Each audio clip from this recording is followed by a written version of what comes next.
que Nestor il est allumé? Probably Debbie. I could take one out. You could. Bonjour tout le And monde. then Bonjour. there should be a way to turn it down.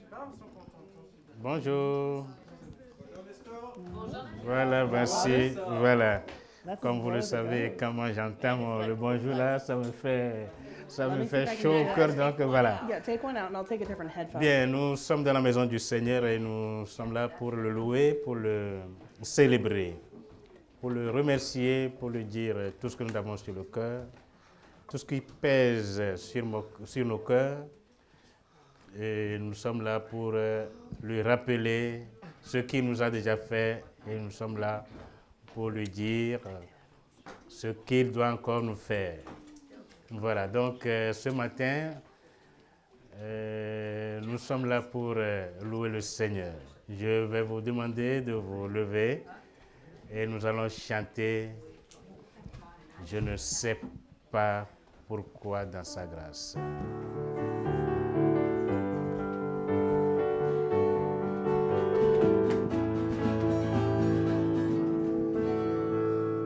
Avec moi.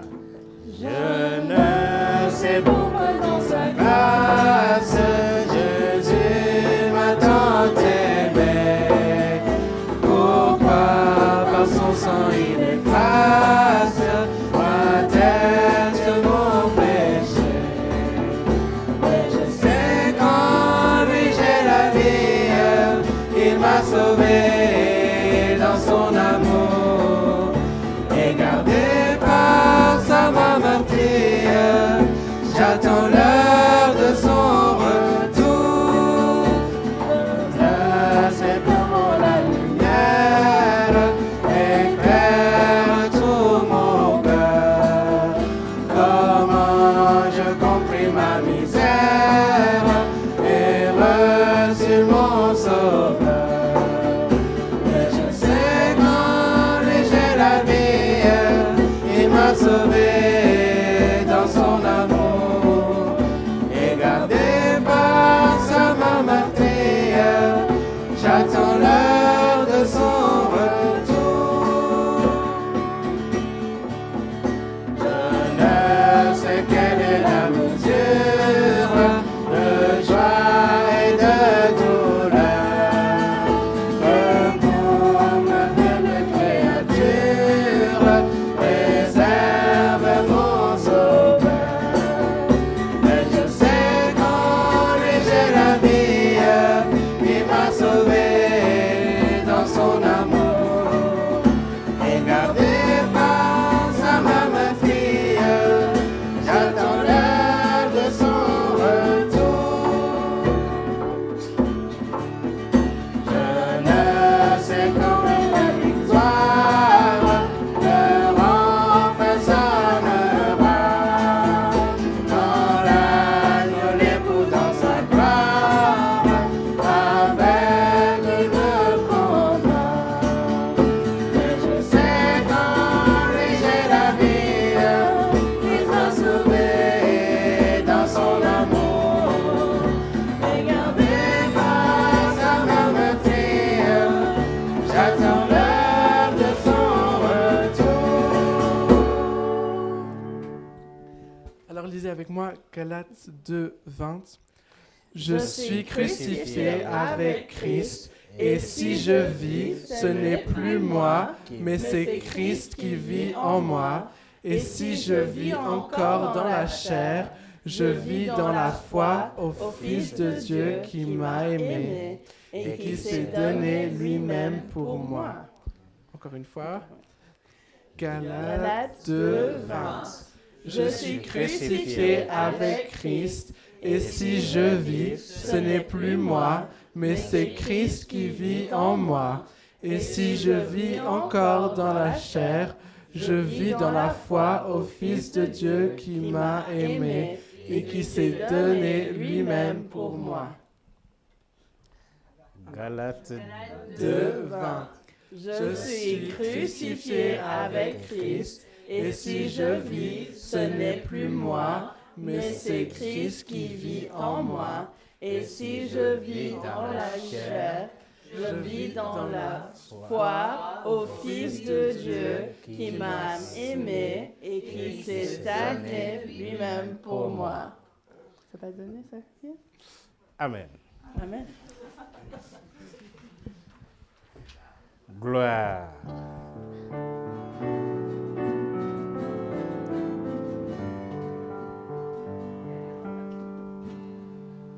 Avec moi.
Rien ne peut sauver mon âme. 162.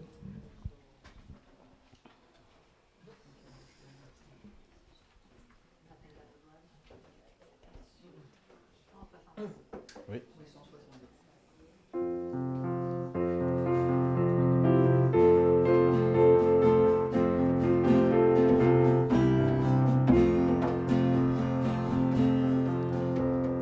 Avec moi. Oui. Rien ne peut sauver mon âme, rien que le sang de Jésus. Pour elle, je me réclame, rien que le sang de Jésus. Précieux sang de l'agneau, qui me donne un cœur nouveau. Dans d'autres, je ne veux plus, rien que le sang de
Philippiens 4:8.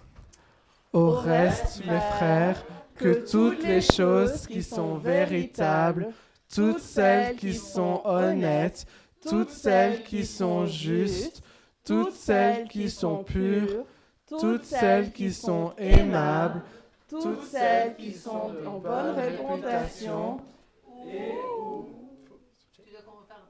Non, ils sont partis où? Ah d'accord.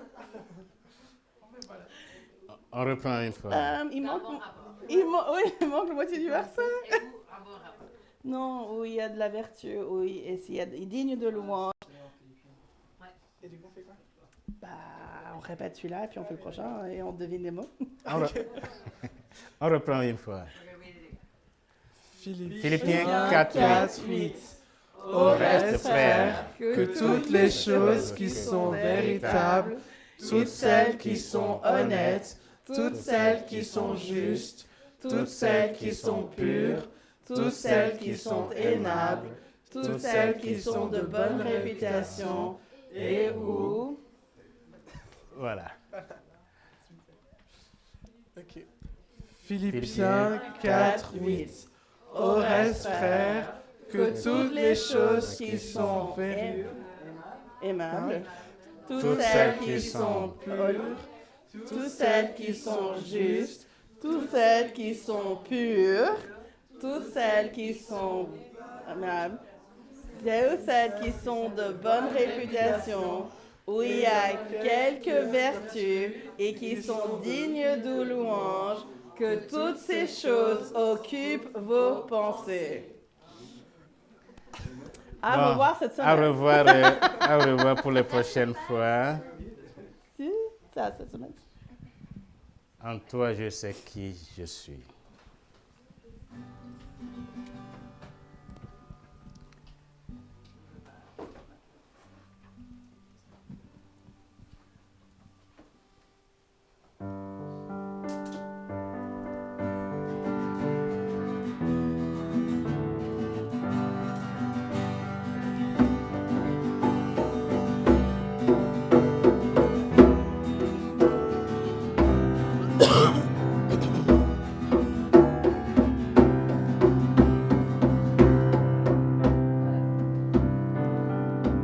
Ensemble.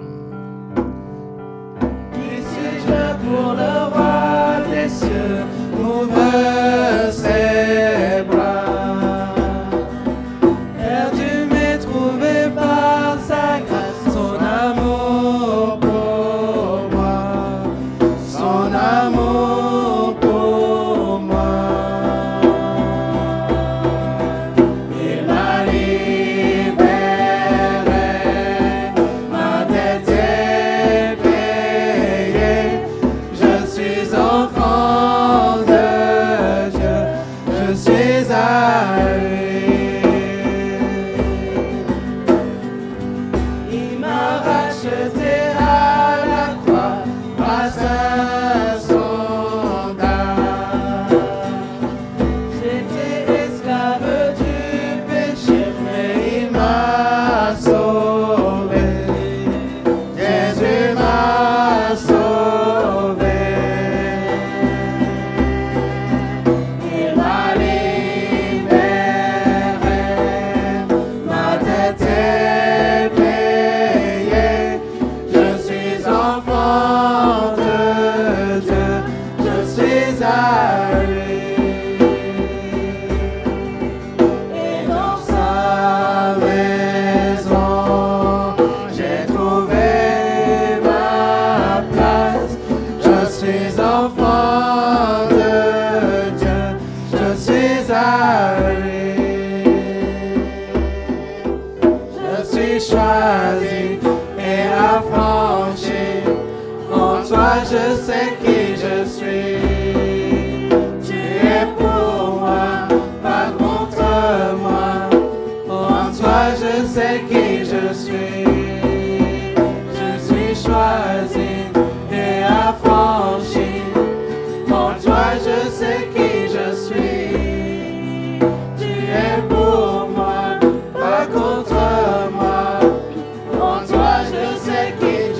Je suis enfant de Dieu, je suis à lui.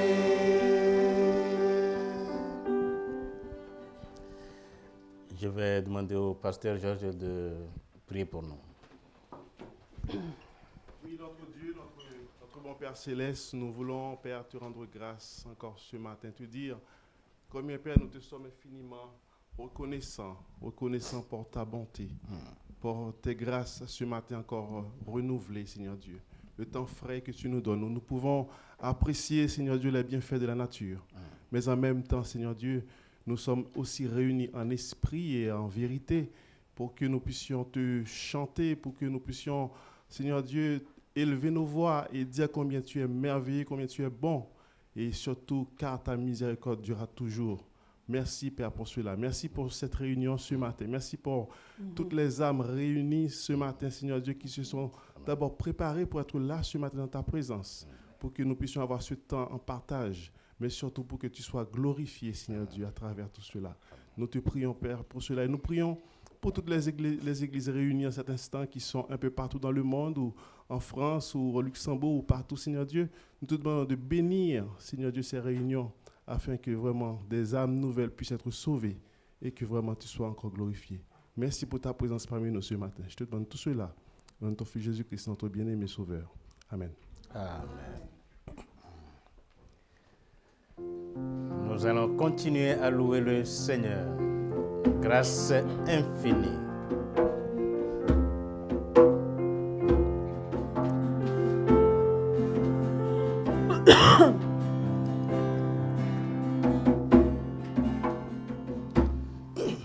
Avec nous. Qui vient sauver un pécheur tel que moi. J'étais perdu, il m'a trouvé. J'étais aveugle, je vois. Lorsque je connus l'amour de Dieu, la grâce chassant ma peur, oh que ce jour fut glorieux et très doux pour mon cœur. Il me libère, brise mes chaînes, mon Dieu, mon sauveur, paie à le prix, toujours nouvelle, sa bonté règne, amour immense, grâce infinie.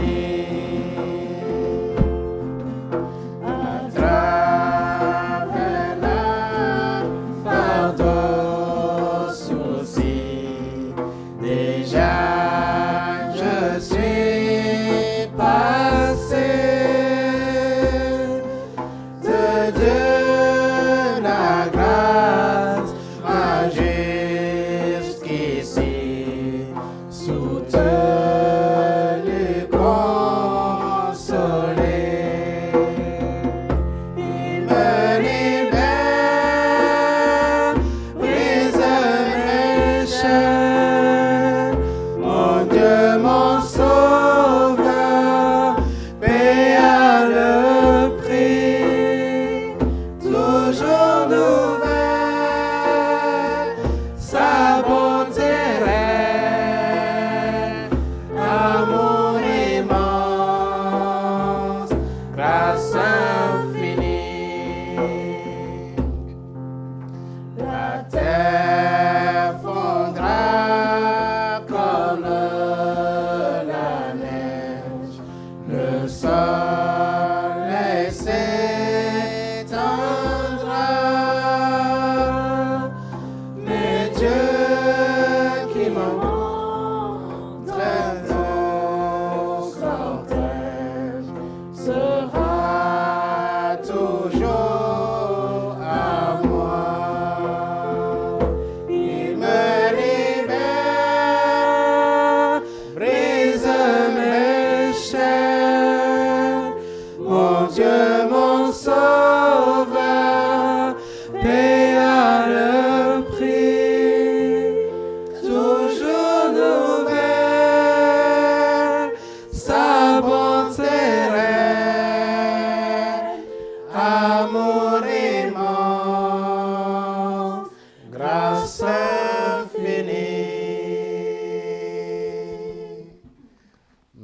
pourrons donc nous asseoir. Voilà, Pasteur Georges.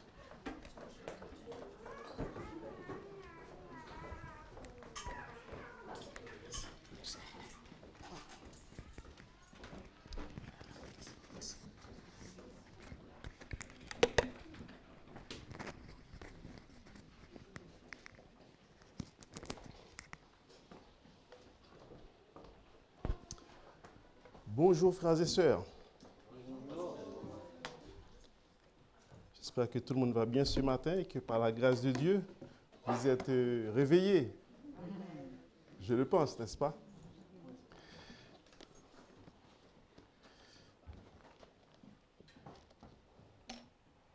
Je ne sais pas si la traduction se passe bien pour Brother Jim Moore. You got it? Ça va la traduction? You okay?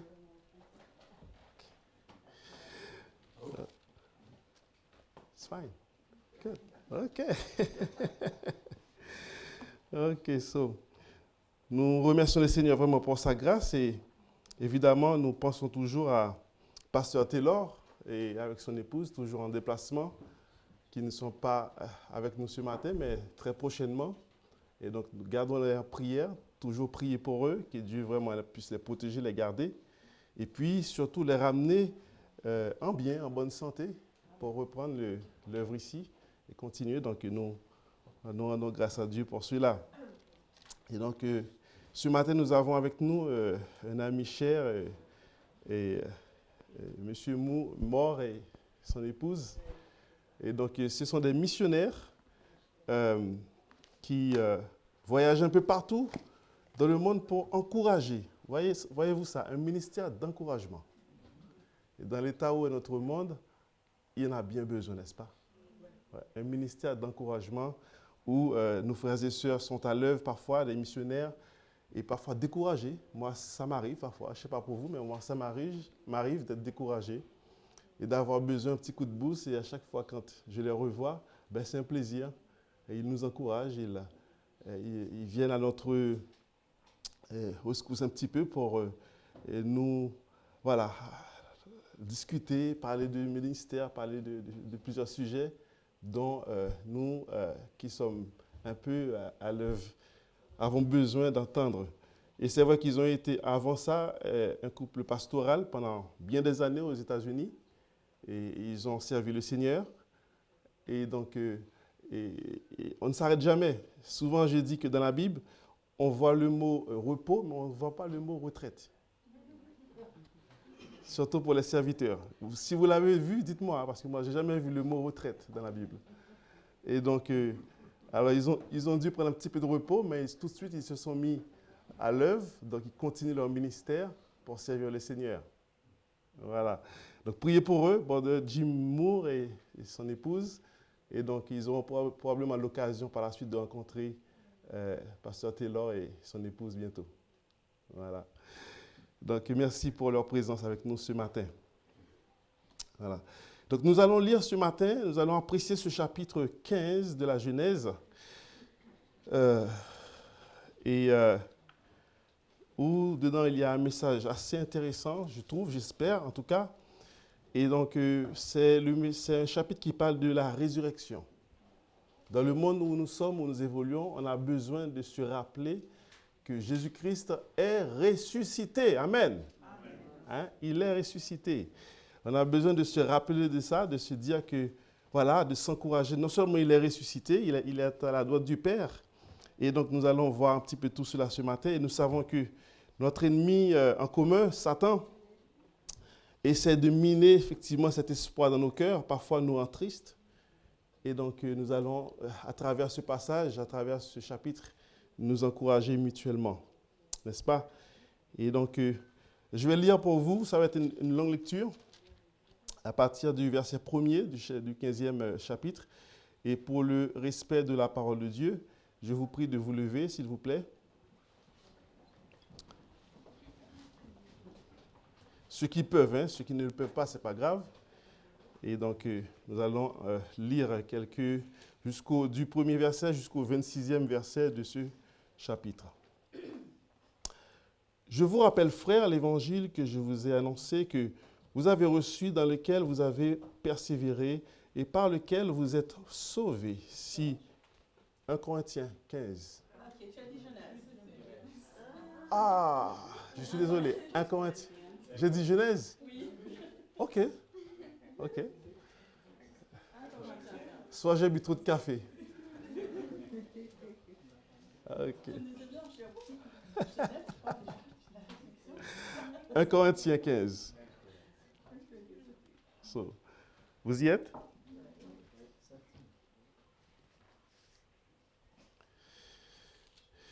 Je vous rappelle, frères, l'évangile que je vous ai annoncé, que vous avez reçu, dans lequel vous avez persévéré et par lequel vous êtes sauvés, si vous le retenez tel que je vous l'ai annoncé. Autrement, vous auriez cru en vain. Je vous ai enseigné avant tout, comme je l'avais reçu, que Christ est mort pour nos péchés, selon les Écritures, et qu'il a été enseveli, et qu'il est ressuscité le 3e jour, selon les Écritures, et qu'il est apparu à Céphas, puis aux 12. Ensuite, il est apparu à plus de 500 frères à la fois, dont la plupart sont encore vivants, et dont quelques-uns sont morts. Verset 7. Ensuite, il est apparu à Jacques, puis à tous les apôtres. Après eux, tous, il m'est apparu aussi à moi, comme à l'avorton. Car je suis le moindre des apôtres, et je ne suis pas digne d'être appelé apôtre, parce que j'ai persécuté l'Église de Dieu. Par la grâce de Dieu, je suis ce que je suis, et sa grâce envers moi n'a pas été vaine. Loin de là, j'ai travaillé plus que tous, non pas moi, toutefois, mais la grâce de Dieu qui est avec moi.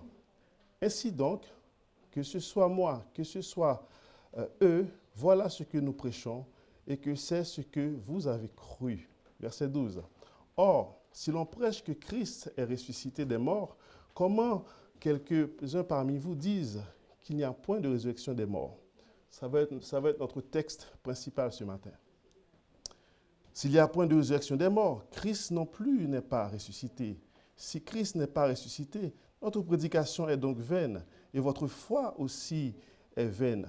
Il se trouve même que nous sommes de faux témoins à l'égard de Dieu, puisque nous avons témoigné contre Dieu qu'il a ressuscité Christ, tandis qu'il ne l'aurait pas ressuscité si les morts ne ressuscitent point. Car si les morts ne ressuscitent point, Christ non plus n'est pas ressuscité. Et si Christ n'est pas ressuscité, votre foi est vaine. Vous êtes encore dans vos péchés, et par conséquent, aussi ceux qui sont morts en Christ sont perdus. Si c'est dans cette vie seulement que nous espérons Christ, nous sommes plus malheureux que tous les hommes. Mais maintenant, Christ est ressuscité des morts. Il est les prémices de ceux qui sont morts, car puisque la mort est venue par un homme, c'est aussi par un homme qu'est venue la résurrection des morts. Et comme tous meurent en Adam, de même aussi tous revivront en Christ, mais à chacun en son rang.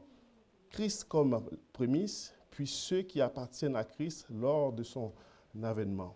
Ensuite viendra la fin, quand il remettra le royaume à celui qui est Dieu et Père, après avoir détruit toute domination, toute autorité, toute puissance.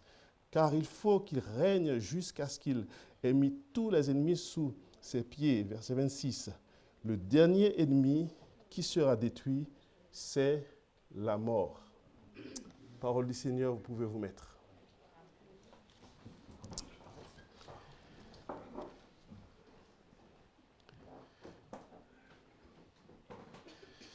J'ai choisi comme thème de message ce matin, plutôt le Seigneur m'a mis à cœur ce matin de choisir ce thème, Christ est ressuscité, tiré du doute à la victoire. Christ est ressuscité, tiré du doute à la victoire. Et comme je le disais tout à l'heure, notre texte clé ce matin est ce verset 1 Corinthiens 15, verset 12, où effectivement, où il est marqué Or, si l'on prêche que Christ est ressuscité des morts, comment quelques-uns parmi vous disent-ils qu'il n'y a point de résurrection des morts? Et nous allons essayer ensemble ce matin de comprendre cette question et d'y répondre à travers la parole de Dieu. Chaque génération de croyants est confrontée à la même tentation. Croire à moitié. Croire que Jésus est mort pour nous, mais douter qu'il puisse encore agir. Agir, transformer, ressusciter. Ainsi, certains disaient, oui, Jésus est ressuscité, mais ils refusaient de croire à leur propre résurrection. C'est ce qui s'est passé dans l'église de Corinthe. Beaucoup de chrétiens de ce temps-là venaient du judaïsme. Ils étaient encore en train de passer de la loi à la grâce, du système des rites à la vie de l'esprit. C'est tout le sens de la prédication du prophète Joël ici. Ils avaient connu la religion, mais ils devaient apprendre à vivre selon l'esprit, dans la foi vivante du Christ, cette fois-ci ressuscité. Ils avaient entendu parler de la résurrection de Jésus, beaucoup d'entre eux, mais leur cœur restait prisonnier d'une mentalité, je dirais, religieuse, fondée sur la raison humaine, la pensée humaine, la tradition humaine. Ils croyaient à un Messie, mais ils avaient du mal à croire à la puissance d'une vie nouvelle en Jésus-Christ. À savoir, une personne en Christ est une nouvelle créature. Nous le savons, n'est-ce pas? Les choses anciennes sont passées et toutes choses deviennent nouvelles. Cette personne est désormais en relation avec Dieu parce que notre esprit est en communication avec l'Esprit de Dieu désormais parce que nous sommes une nouvelle créature. Alors Paul leur écrit et son ton est à la fois un ton pastoral, mais aussi ferme pour leur rappeler cette vérité. Si l'on prêche Christ est ressuscité d'entre les morts, comment pouvons-nous dire qu'il n'y a point de résurrection des morts? Et donc ce verset devient effectivement le point de départ de son message, par lequel il va exposer toute une argumentation pour leur prouver à travers la parole de Dieu ce que c'est que croire en Dieu, croire en Jésus-Christ, croire en la résurrection des morts. Paul ne s'arrête pas là. Il déploie aussi une démonstration éclatante, inspirée de l'Esprit, pour que ces chrétiens reviennent à la vérité et qu'ils comprennent la volonté de Dieu pour leur vie. Il n'a pas ouvert un débat pour dire que voilà, toi donne ton avis, moi je donne mon avis. Mais il proclame et affirme que la vérité spirituelle est évidente. Si Christ est vivant, nos promesses sont vraies, chers amis. Notre foi est solide, notre espérance est sûre et certaine. Et notre avenir est déjà entre ses mains. Parce qu'il a tout accompli. Si Christ vit, alors tout prend sens et tout fait sens dans ta vie et dans la mienne. Mais avant tout, on va se poser cette question. D'où vient le doute? Ce doute parfois qui déroute les chrétiens et les chrétiennes. Ce doute parfois qui nous emmène vers un chemin que Dieu ne nous a pas montré. Ce doute parfois qui fait que nous sommes submergés. Ce doute parfois qui vient de nulle part, qu'on ne comprend pas. On va essayer de comprendre cela ce matin, l'étudier et trouver les réponses que la Bible nous donne. Prions le Seigneur. Notre Dieu, notre bon Père Céleste, je veux encore une fois te rendre grâce ce matin pour ta bonté divine encore. Merci pour ta parole ce matin, Seigneur Dieu. Père, tu vois le cœur de chacun d'entre nous. Tu vois le besoin dans nos cœurs. Tu vois ceux qui ont besoin d'être encouragés et ceux qui ont besoin d'être relevés. Ceux qui ont besoin d'être guéris. Ceux qui ont besoin, Seigneur Dieu, d'une parole d'encouragement. Père, je te prie, à travers ta parole, à travers les chants d'ailleurs qui ont été chantés. Merci, Seigneur Dieu, d'arroser nos cœurs ce matin, de nous nourrir ce matin, pour que nous puissions avoir nourriture spirituelle et que nous puissions marcher dans l'obéissance, mais dans ta volonté aussi, Seigneur. Merci, Seigneur Dieu, d'être avec moi ce matin et que ton bon esprit me guide, me dirige et m'aide à parler, non pas de moi-même, mais selon que tu m'auras mis à cœur, Seigneur Dieu. Que je diminue et que toi tu augmentes, Seigneur, afin que tu sois glorifié à travers ce message, Seigneur. Ainsi que je te prie au nom de ton Fils Jésus-Christ. Amen. Le doute, chers amis, premièrement, c'est la plus vieille, la plus vieille stratégie de Satan dans la Bible. Depuis le commencement, le doute est l'arme favorite du diable, de Satan. Dès le commencement, dès la Genèse. C'est peut-être pour ça que j'ai dit Genèse tout à l'heure. Dans le jardin d'Éden, il n'a pas attaqué Dieu frontalement parce qu'il ne le pouvait pas. Satan ne pouvait pas attaquer Dieu frontalement. Mais il a semé le soupçon dans le cœur de Ève. Il n'y a personne ce matin qui s'appelle Ève dans la salle? Je peux continuer?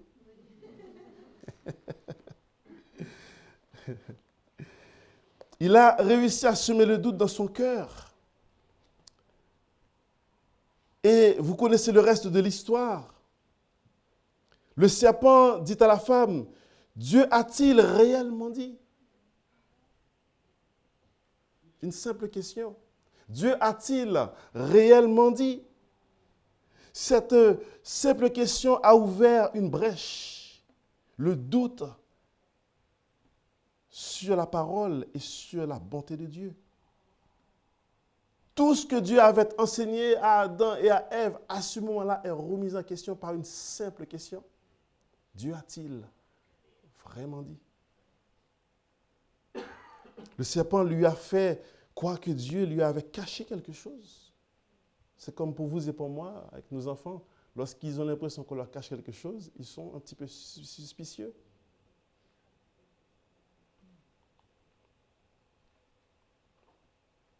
Il leur dit, Genèse 3, verset 4-5, « Vous ne mourrez point, mais Dieu sait que le jour où vous en mangerez, vos yeux s'ouvriront. » Quel argument!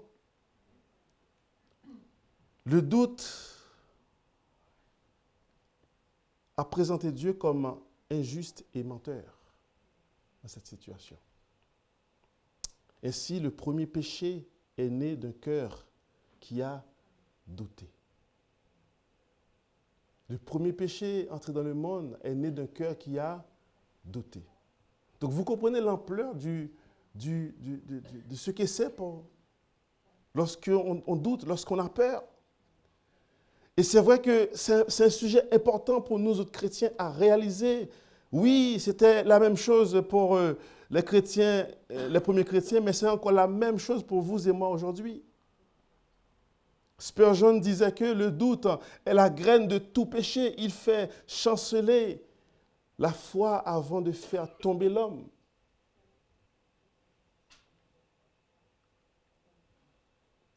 Le doute est toujours actif dans nos cœurs, dans le cœur humain. Depuis Éden, Satan n'a jamais changé de stratégie, de tactique. Il continue de semer les mêmes pensées dans les cœurs. Dieu a-t-il vraiment pardonné, par exemple? Parfois, est-ce que vous vous êtes posé cette question? Est-ce que ça vous est arrivé? Dieu t'a-t-il vraiment pardonné? Seigneur, est-ce que j'ai vraiment reçu ton pardon? Ces promesses sont-elles encore vraies? Est-ce qu'il t'aime encore après ce que tu as fait? La résurrection est-elle réelle? Tu t'es posé ces questions parfois. Dans le doute, c'est exactement ce que vivaient les Corinthiens. Ils acceptaient la croix, mais doutaient de la résurrection. Ils croyaient en Christ, mais alors,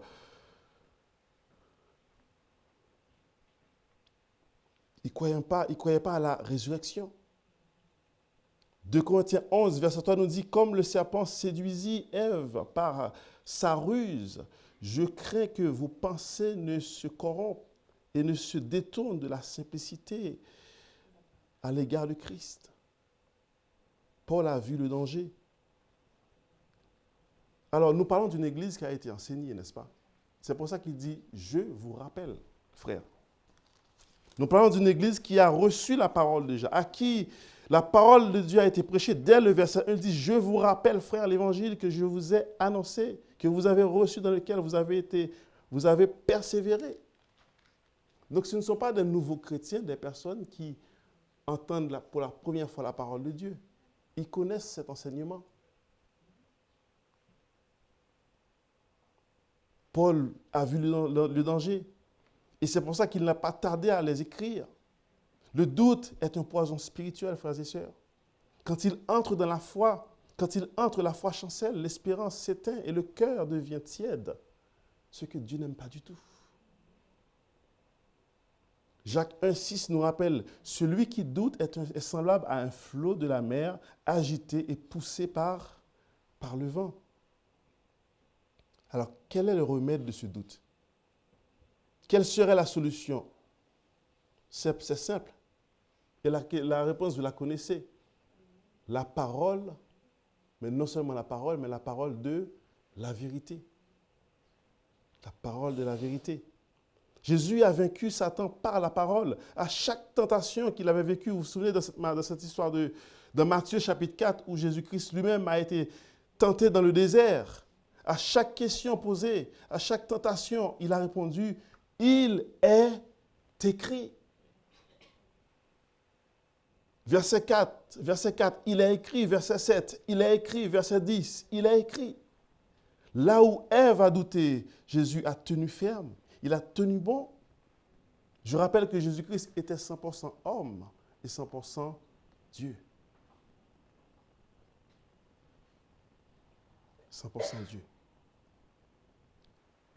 Paul nous rappelle dans Éphésiens 6, versets 16 à 17, « Prenez le bouclier de la foi, l'épée de l'esprit qui est la parole de Dieu. » Et cette parole, Paul l'appelle la parole de la vérité.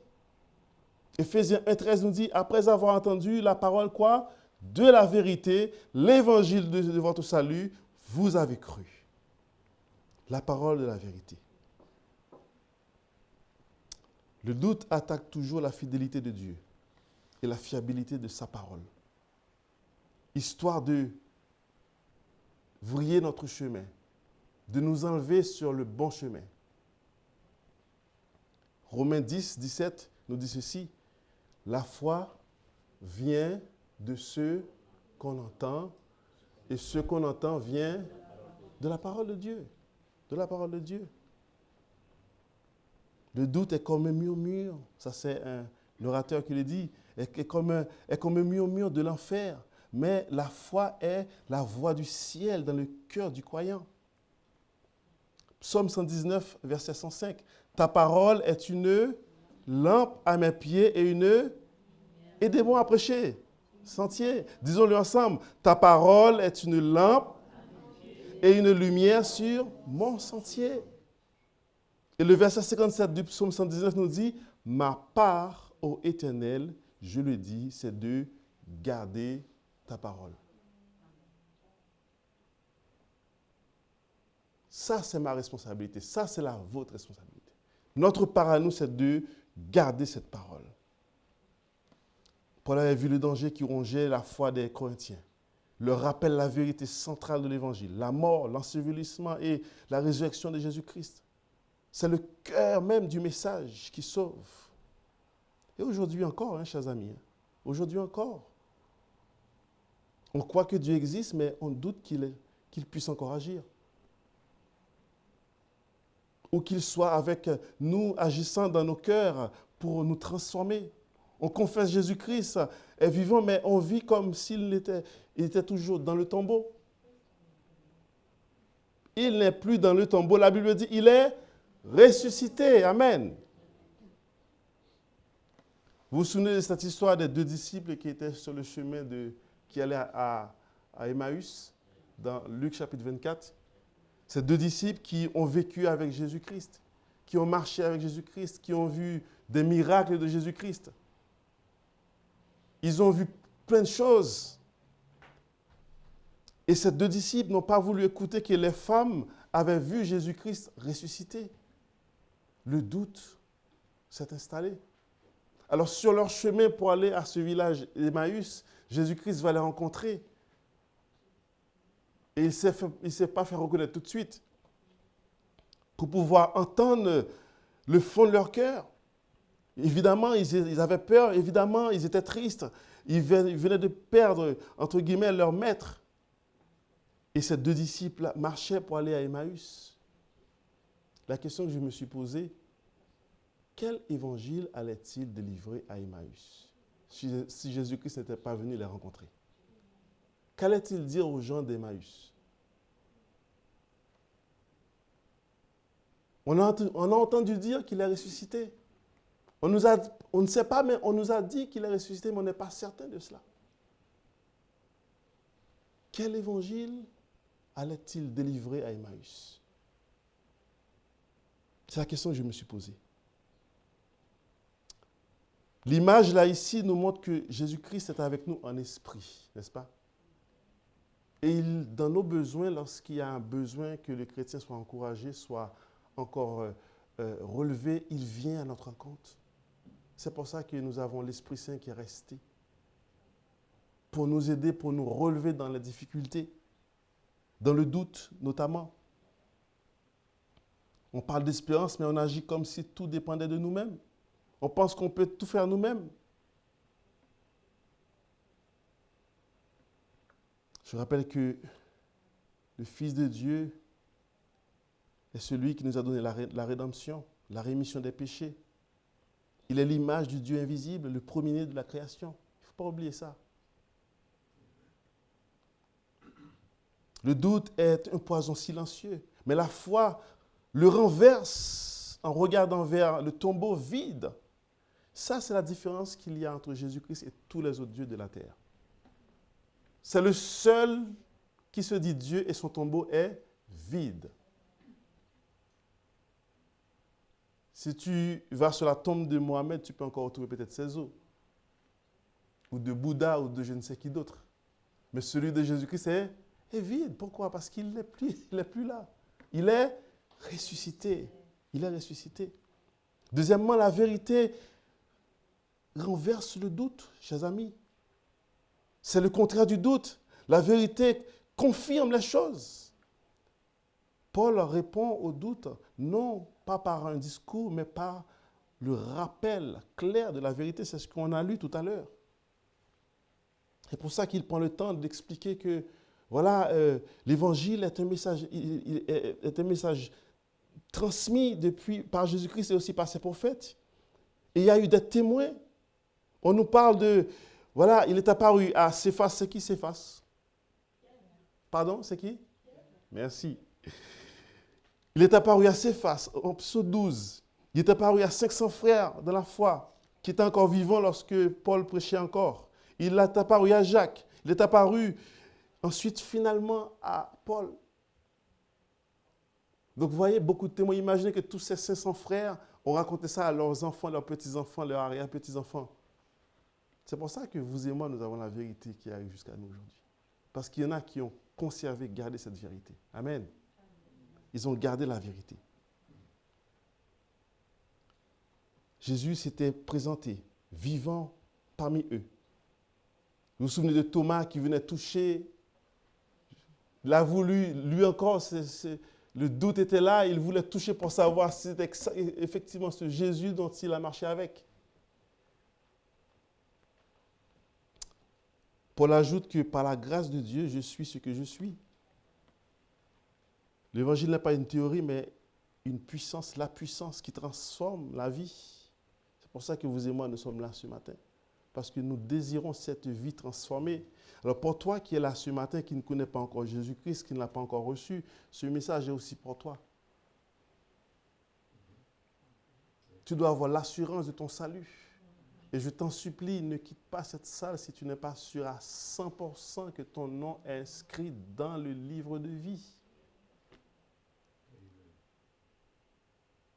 Parce que le jour viendra, ces livres seront ouverts. Et si ton nom n'y est pas, je suis désolé pour toi. tu iras en enfer. Moi, je n'ai pas vu entre l'enfer et le paradis, il n'y a rien d'autre. Aucune religion ne peut apporter d'autres solutions. La fois dernière, nous avons vu que des témoins déposèrent des vêtements aux pieds d'un jeune homme nommé Saul. Vous vous souvenez de ça? On avait parlé de ça. Pendant qu'il lapidait Étienne. Vous voyez ce changement chez ce Saul qui est devenu Paul? Oui, la parole de la vérité transforme l'homme. Paul a été transformé pour être ce qu'il est. C'est pour ça qu'il dit « Je suis ce que je suis ».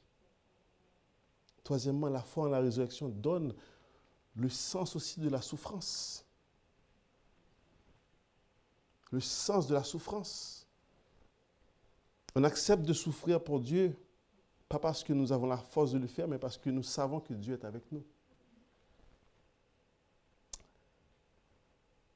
1 Corinthiens 15, 29.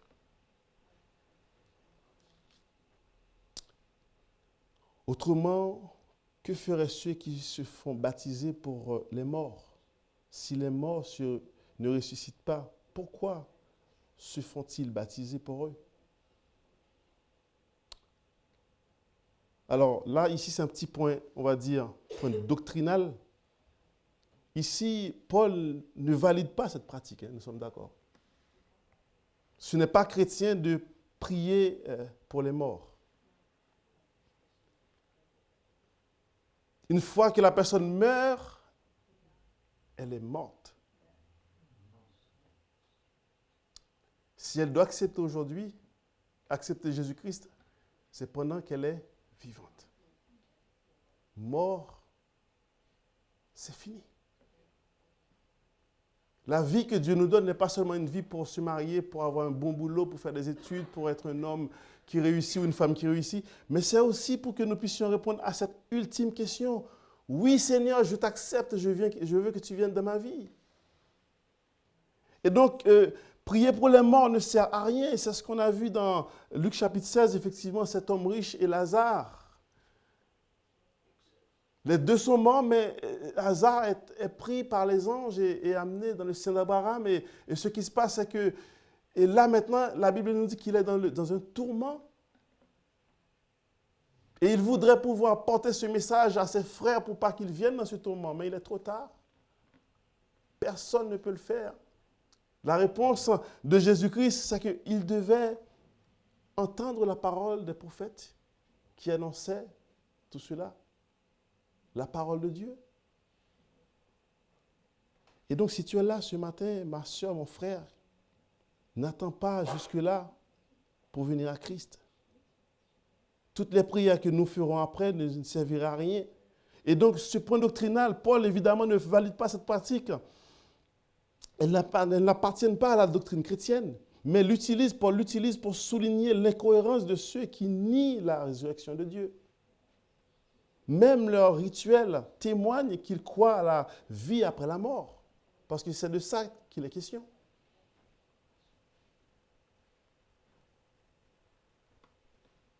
En d'autres termes, Paul démasque l'absurdité, le doute, de ce doute qu'ils avaient.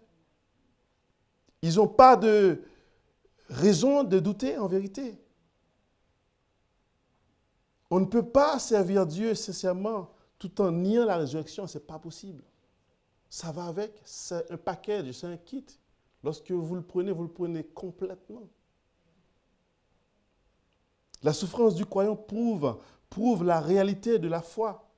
Paul continue dans le verset 32, verset 32. Et nous, pourquoi sommes-nous en toute heure en péril? Chaque jour, je suis exposé à la mort.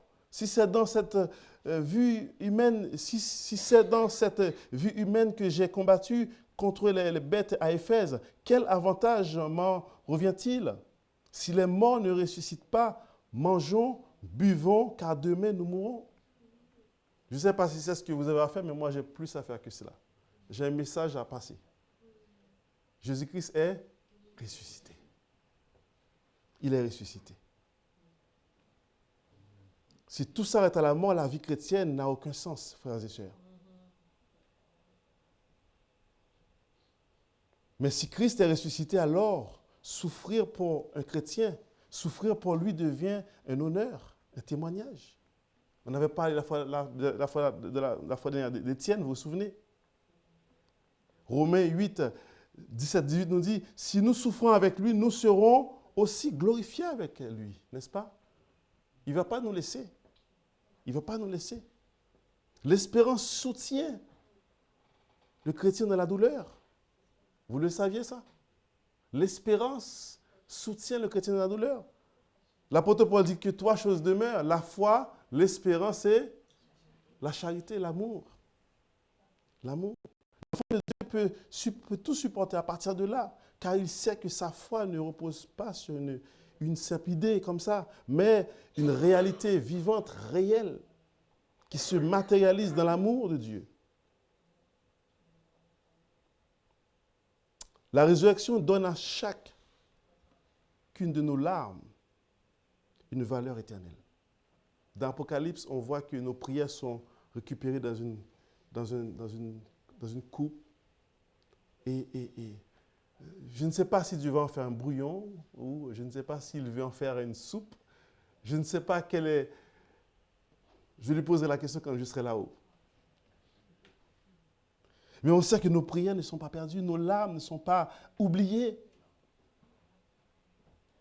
2 Corinthiens 4, 17 nous dit que nos afflictions du moment présent produisent pour nous un poids éternel de gloire. Chers amis, rendez-vous compte de cela. Et donc, si la résurrection n'existait pas, toute souffrance chrétienne serait vaine. Mais parce que Christ vit, chaque épreuve devient un témoignage. La résurrection donne un sens et une gloire à tous ceux que nous supportons pour le Seigneur. Et donc, après avoir montré la résurrection, ce que donne cette souffrance, Paul révèle maintenant sa puissance. Non seulement elle soutient notre foi aujourd'hui, mais elle transformera un jour nos corps mortels en un instrument de gloire. C'est pour ça que j'aime ce chapitre 15. Parce que là, je n'ai pas le temps ce matin d'aller dans le détail de ce que Paul a écrit. Mais quand vous lisez le chapitre à partir du verset 35, il fait un exposé extraordinaire pour montrer la transformation qui va se produire chez vous et chez moi. Parce que nous aurons un corps de gloire. La résurrection transforme la gloire. 1 Corinthiens 15, versets 42-44, lisons-le ensemble. Il dit, « Ainsi en est-il de la résurrection des morts, le corps est semé corruptible et il ressuscite incorruptible. Il est semé méprisable, il ressuscite glorieux et il est semé infirme et il ressuscite plein de force. » Verset 44, « Il est semé corps animal et il ressuscite corps spirituel. » Il y a un corps animal et il y a aussi un corps spirituel. Quel bel exposé! Le corps terrestre est corruptible, c'est-à-dire un corps fragile, limité, soumis à la maladie, à la douleur, à la mort. Mais le corps de la résurrection sera incorruptible, c'est-à-dire glorieux, immortel, transformé par la puissance de Dieu. Wow! I like it.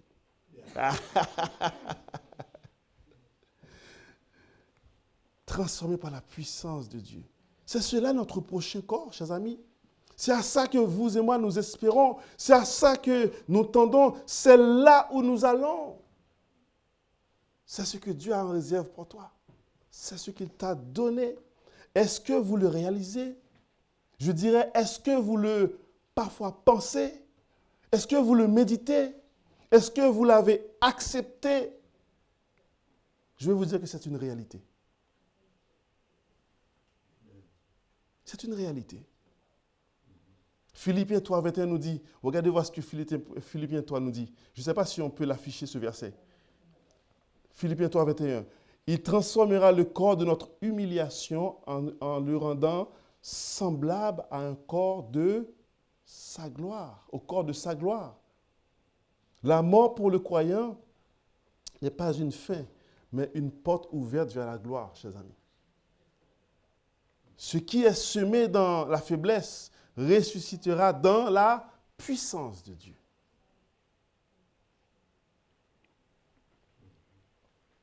J'arrive à mon 5e point et aussi mon dernier point.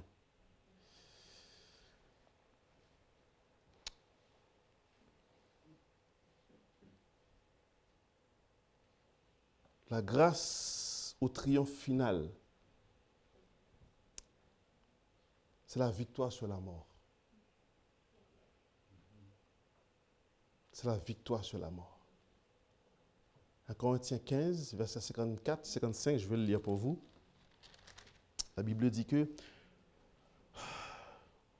Attendez, je vais lire là où il dit, je vais vous dire un mystère. À partir du verset 51 plutôt. La Bible dit que, voici, je vous dis un mystère, nous ne mourrons pas tous, mais tous seront changés en un instant, en un clin d'œil, à la dernière trompette. La trompette sonnera et les morts ressusciteront incorruptibles et nous serons, écoutez, et nous serons changés. Car il faut que ce corps corruptible revête l'incorruptibilité et que ce corps mortel revête l'immortalité. Lorsque ce corps corruptible aura revêtu l'incorruptibilité, que ce corps mortel aura revêtu l'immortalité, alors s'accomplira la parole qui est écrite.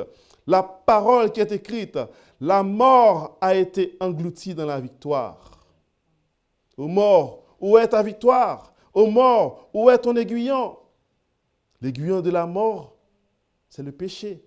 Et la puissance du péché, c'est la loi. Encore un petit point. Le rôle de la loi, c'était de nous révéler que nous sommes pécheurs. C'est la transgression de l'interdit. Si tu ne sais pas quelque chose est interdit, tu n'es pas en tort, tu n'es pas en faute. C'est pour ça qu'on a des feux rouges, des feux verts.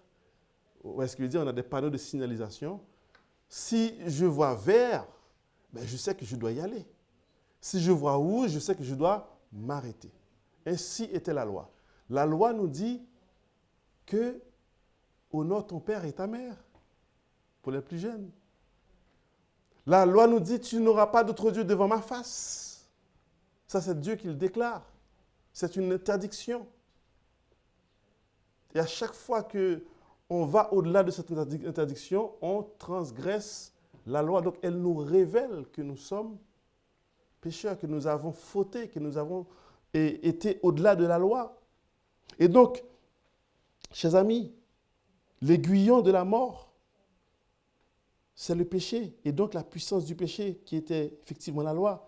Mais grâce, verset 57, là où je voulais en venir, mais grâce soit rendue à Dieu qui nous donne la victoire par notre Seigneur Jésus-Christ.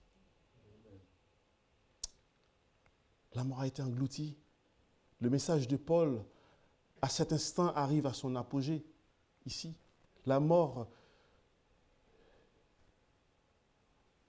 jadis invincible, mais désormais vaincue pour toujours. Grâce soit rendue à Dieu, qui nous donne la victoire. Spurgeon disait que quand Christ est sorti du tombeau, il a tiré avec lui la clé de chaque sépulcre. Et la vôtre aussi ce matin. Rendez-vous compte de cela. Tu n'es pas encore mort, mais Jésus-Christ a déjà la clé.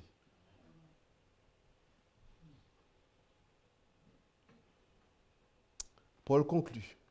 Soyez fermes, inébranlables, travaillant de jour, toujours de mieux en mieux, à l'œuvre du Seigneur. À l'œuvre du Seigneur. Parce que nous travaillons pour Dieu à partir de la victoire de Jésus-Christ. Vous le saviez ça? À partir de sa victoire. Non pas parce que nous avons quelque chose nous à faire ou ce que nous faisons est important. Non, nous travaillons à partir de sa victoire. Et donc, comme je sais que j'ai déjà gagné, pourquoi dois-je douter? Pourquoi devons-nous douter? Mais j'ai déjà gagné. Ce n'est pas de la triche. Hein. C'est le sang de Jésus-Christ qui a été versé au bois du Calvaire pour cela.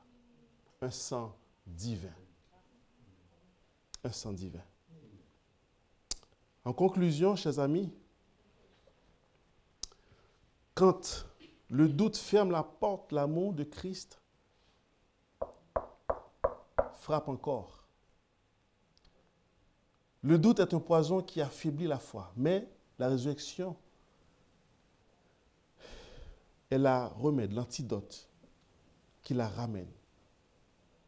Paul a voulu rappeler cette vérité éternelle aux Corinthiens. Et cette vérité nous est encore rappelée ce matin. Christ est ressuscité parce qu'il vit, tout reprend sens. Tout fait sens. Désormais, là où le doute disait « tout est fini », le tombeau est vide, répond « tout commence ». Tout commence. Même les disciples ont eu du mal à croire. C'est pour ça que ces deux disciples sur le chemin de... Et la Bible nous dit que ce sont des disciples. Il n'a pas dit deux hommes ou deux messieurs.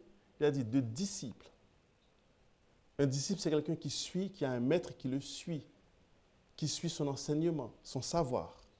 Et son rôle surtout, c'est de faire comme le maître a fait. Et ce Christ vivant frappe encore à la porte de nos cœurs ce matin. Et dans Apocalypse 3:20, il nous dit, « Voici, je me tiens à la porte et je frappe. Si quelqu'un entend ma voix et ouvre la porte, j'entrerai chez lui et je souperai avec lui et lui avec moi. » Il y a ce peintre qui a peint, ce peintre chrétien pour le coup, qui a fait une peinture. Je vois que c'est affiché à Londres, dans un musée. Et il a peint la porte. Il n'a pas mis de poignée côté extérieur, il l'a mis seulement côté intérieur. Alors, ceux qui viennent voir la peinture, ils disent, mais il a fait sa porte, mais il y a une poignée à l'intérieur, mais il n'y a pas de poignée à l'extérieur. Ça n'a pas de sens. Comment on fait pour ouvrir la porte?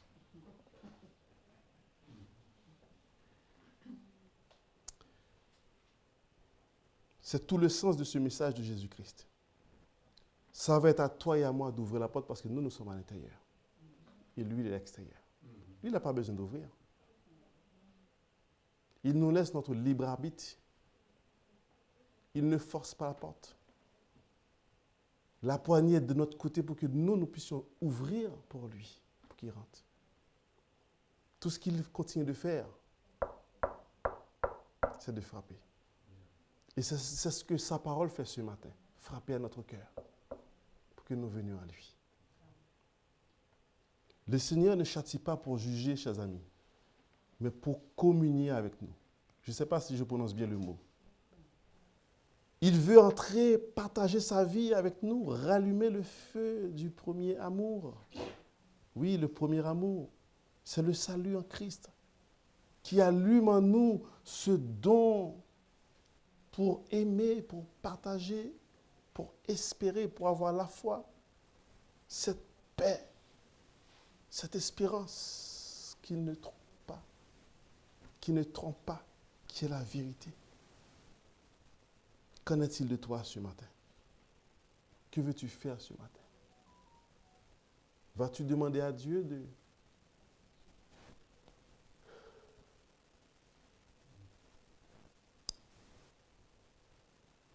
Est-ce que tu veux repartir de chez toi avec ce doute?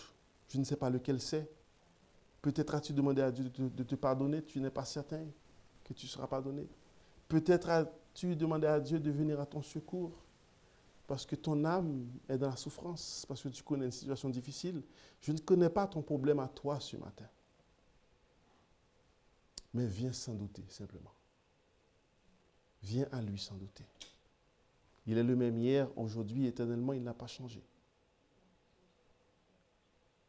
Il peut tout. Jacques dit que chez lui, il n'y a pas d'ombre de variation. Il est Dieu. Et il peut changer ta vie si tu le veux. Le peuple de Corinthe avait compris cela. Et parce qu'ils avaient compris cela, vous et moi, nous avons reçu cette vérité ce matin qui continue de travailler nos cœurs. Alors si tu es là encore ce matin, tu ne connais pas Jésus-Christ, tu n'es pas certain que tu es sauvé et que tu penses que si tu vas demander pardon à Dieu, il ne va pas t'écouter parce que peut-être que tu as mal agi et tu te dis que bon, oui, ce que j'ai fait tellement grave, Dieu ne va pas me pardonner. Non, frères et sœurs, le sang divin qui a été coulé a été coulé pour toi aussi. Et il peut te purifier, te laver, te sanctifier. Quand je suis arrivé aux États-Unis, je partais en ce qu'on appelle soloning, en évangélisation. Et les premières années, je me souviens, j'avais rencontré un militaire. Cet homme avait fait la guerre. De mémoire, je pense qu'il m'avait dit Afghanistan. Il a vécu tellement de choses horribles. Et lorsque on a tapé à sa porte, à l'époque, mon anglais était très mauvais. Mais avec le peu que je pouvais, je lui ai dit que Jésus-Christ l'aimait. Il m'a dit, comment est-ce possible? Comment Jésus-Christ peut m'aimer pour me pardonner? Ce qui est dans ma mémoire, dans mon cœur, est trop énorme. Ce n'est pas possible qu'il puisse pardonner un homme comme moi. Je ne sais pas ce qu'il avait fait. Il ne m'a pas donné de détails. Mais il a connu des choses probablement horribles à la guerre, des choses qu'ils ont dû commettre. Et j'étais un peu démuni parce que je ne m'attendais pas à le rencontrer aussi à ce témoignage. Alors j'étais là debout, je ne savais pas vraiment quoi lui dire à cet homme. La seule chose que je lui dis, j'avais appris Jean 3,16, car Dieu a tant aimé le monde qu'il a donné son Fils unique, afin que quiconque croit en lui ne périsse point, mais ait la vie éternelle. C'est tout ce que je lui ai dit. Je lui ai dit, Dieu il t'aime. C'est tout ce que je sais te dire. Et il t'aime. Si tu viens à lui, quel que soit ce que tu as fait, aucune charge n'est trop lourde pour qu'il ne puisse pas le pardonner, car il a tout accompli. Je ne sais pas s'il acceptait Dieu de cet homme, parce que je ne l'ai jamais revu, parce que c'était loin. Mais la parole n'a pas changé, chers amis. Dieu peut tout. Il peut tout. Si tu es là, viens à Christ. Si tu veux aussi te régénérer, reprendre ta vie, ta marche avec lui, c'est aussi le moment. Viens enlever ce doute dans ton cœur et apporte-lui tout. Et Dieu peut tout. Et pour toi aussi. Prions le Seigneur. Ô Père Céleste, je veux te rendre grâce encore une fois, Seigneur Dieu, parce que tu es merveilleux, mais surtout parce que tu es un Dieu bon et fidèle, parce que tu es notre Sauveur, notre Rédempteur divin. Tu as anéanti la mort pour que mes péchés soient pardonnés. Tu as anéanti la mort pour que nous soyons réconciliés avec le Père Céleste. Et qu'à travers toi, Seigneur Dieu, que nous puissions être acceptés de Dieu. Une fois encore. Merci d'être notre dernier Adam.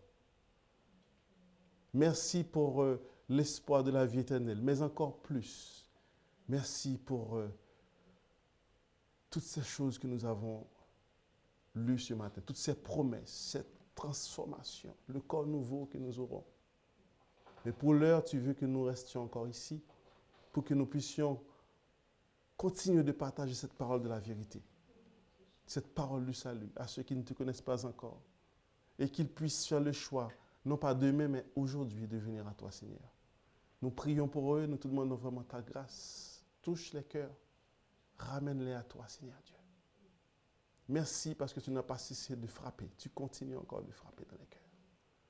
Pour que les portes puissent s'ouvrir, pour que les cœurs puissent s'ouvrir et viennent à toi, Seigneur. Père, merci pour ton évangile.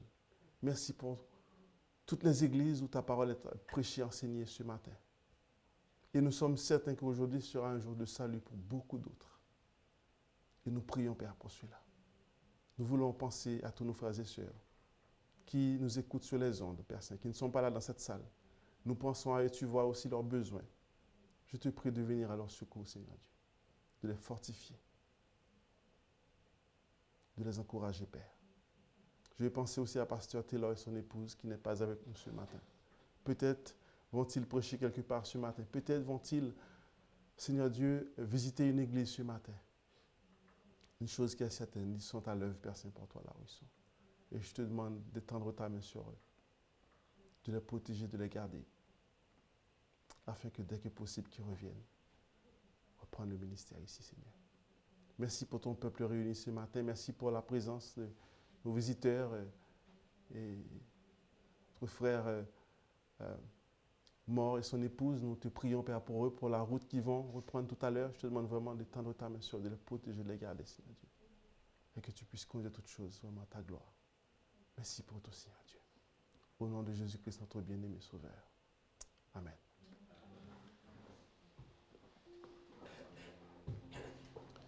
Alors, comme je l'ai dit, pendant que notre sœur joue pour nous, notre frère plutôt, si tu es là ce matin, je t'en supplie, ne pars pas sans venir à Christ. Dieu veut te sauver et si, comme je l'ai dit tout à l'heure, tu as cette vie, oui, pour faire beaucoup d'autres choses, mais c'est surtout pour venir à Christ d'abord. Ne pars pas. Si tu as le moindre doute de quelque chose qui ne va pas dans ton cœur, viens à Jésus-Christ. Et j'aimerais te dire qu'il pardonne, qu'il guérit, qu'il satisfait.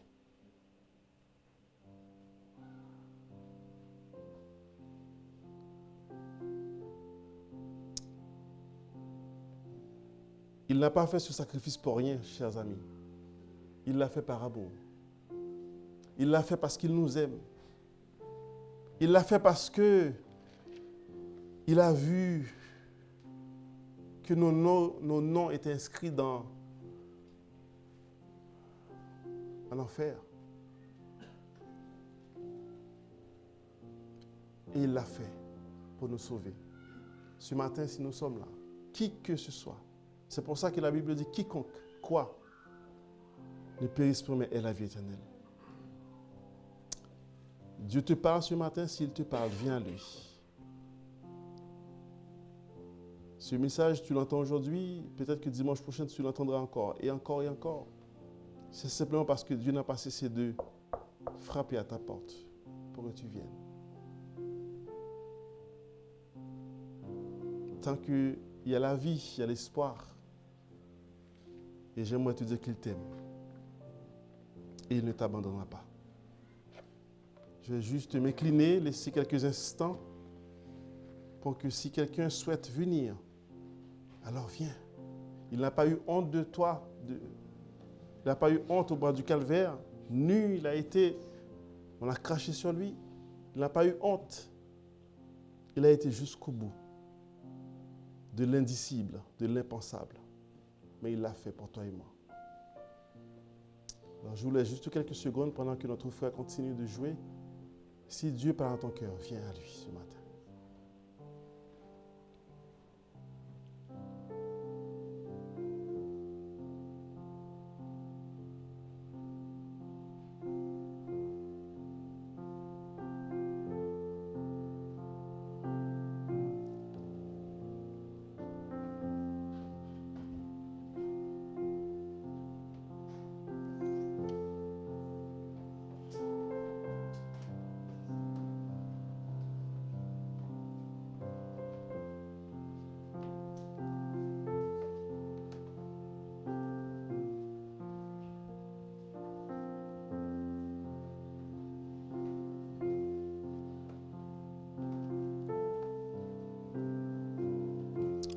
Amen. Que Dieu vous bénisse, frères et sœurs.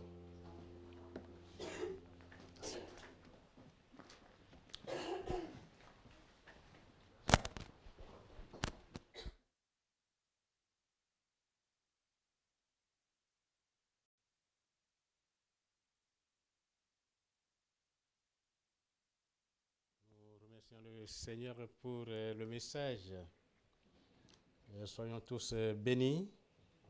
Je vais demander à Josué donc de venir m'aider pour les les offrandes des dîmes. Si quelqu'un veut une enveloppe, il suffit qu'il lève sa main. Josué va passer pour lui donner une enveloppe.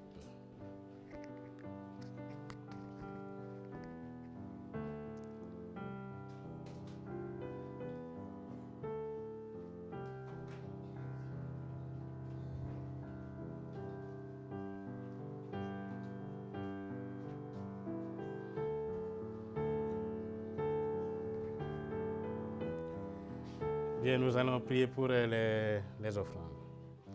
Seigneur notre Dieu, nous te bénissons. Nous sommes ravis d'être dans ta maison. Nous sommes au moment donc d'une de tes recommandations qui constitue à offrir, à donner les dîmes. Donc nous prions que tu puisses donc bénir ces dîmes et offrandes et nous demandons de bénir les mains qui ont donné. Et nous demandons donc que tu bénisses ceux qui n'ont pas pu donner aujourd'hui pour que les prochaines fois qu'ils en trouvent pour donner. Que ton nom soit béni, que ton nom soit glorifié au nom puissant de Jésus-Christ. Amen. Il y a certains qui le font aussi par les comptes bancaires. Les numéros sont toujours affichés. Merci.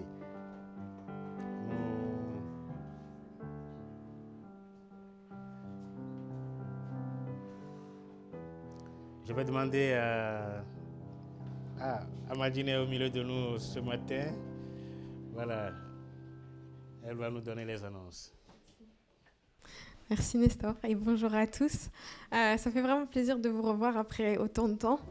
Donc je vais vous faire les annonces. Déjà, on va faire nos petits groupes. Je pense qu'on revient des vacances et donc on va retourner à faire nos petits groupes de maison. Donc pour celui des jeunes adultes, je vais commencer avec ça. On a changé notre date et on fait ça maintenant le jeudi soir. Et on fait ça chez Colline. Donc si vous avez besoin de plus d'informations, on est là pour vous. Ensuite, celui des femmes, je pense aussi, c'est un jeudi. Celui des hommes, c'est le mercredi. Et celui des adolescents, c'est le samedi. Ensuite, on a notre prochaine réunion des femmes. Ça va être le 30 novembre, donc le dernier week-end du mois de novembre. Et donc, on fera l'église comme d'habitude. Et puis, on reste ensemble pour manger, pour apprendre des leçons sur Dieu, prendre du temps à parler ensemble, à discuter, faire probablement des jeux. C'est toujours un chouette moment à passer ensemble. Ensuite, aujourd'hui, on a un petit moment juste après le culte où on va essayer de planifier Thanksgiving parce que, comme vous le savez, on va faire ça très différemment cette année. On va faire ça à un autre endroit parce que notre église devient trop petite pour ce genre d'événement. Et donc ça, c'est vraiment une bénédiction en fait de dire que notre bâtiment est trop petit pour recevoir autant de personnes. Donc c'est vraiment un grand événement. Et donc justement, non seulement est-ce qu'on va planifier, mais il faut qu'on puisse prier pour qu'on puisse être une lumière dans notre communauté pendant cette période de Thanksgiving qui sera dans quelques semaines, qui est le 23 novembre qu'on va faire le dimanche 23. Ensuite, on a le cours de conseil biblique de femmes qui revient après avoir fait une longue pause. Donc, les femmes viennent à l'église le samedi et on a des leçons sur comment aider, comment conseiller les femmes. Et donc, c'est beaucoup de théorie, mais c'est aussi énormément de pratique.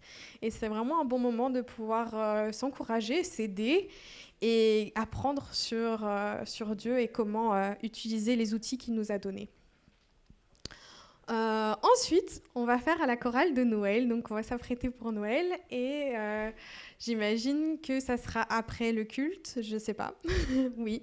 Donc on va commencer la semaine prochaine, donc tous ceux qui veulent participer à la chorale, prenez peut-être un petit repas si vous avez très faim après le culte, mais soyez prêts pour pouvoir vous entraîner. Et voilà, c'est tout pour le moment. Bien, merci. Nous remercions Amandine pour les annonces. Oui, y a-t-il quelque chose anniversaire? Ah, voilà. D'accord. Nous allons donc chanter ou bien souhaiter joyeux anniversaire à Amandine. Oui, Natacha, c'est la semaine prochaine.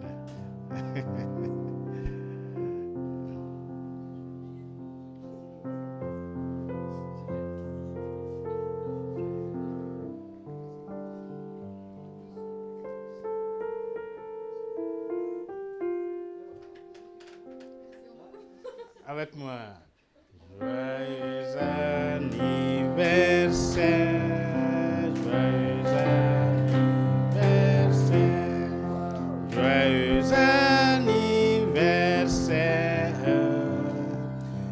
et que Dieu te bénisse, anniversaire heureux, mais à c'est trop peu.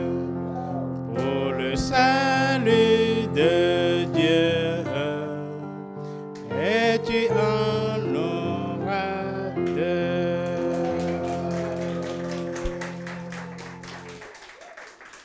Merci, merci. Oui, quelque chose d'autre? Voilà, donc nous sommes tous bénis et nous allons donc continuer à prier les uns les autres pour la semaine. Oui. J'ai des invitations pour Thanksgiving pour ceux qui veulent. Ok. Donc, les invitations sont déjà là. Donc, ceux qui en veulent, il suffit donc de voir Déborah. Merci. Voilà, donc, bon dimanche à tout le monde et soyez tous bénis.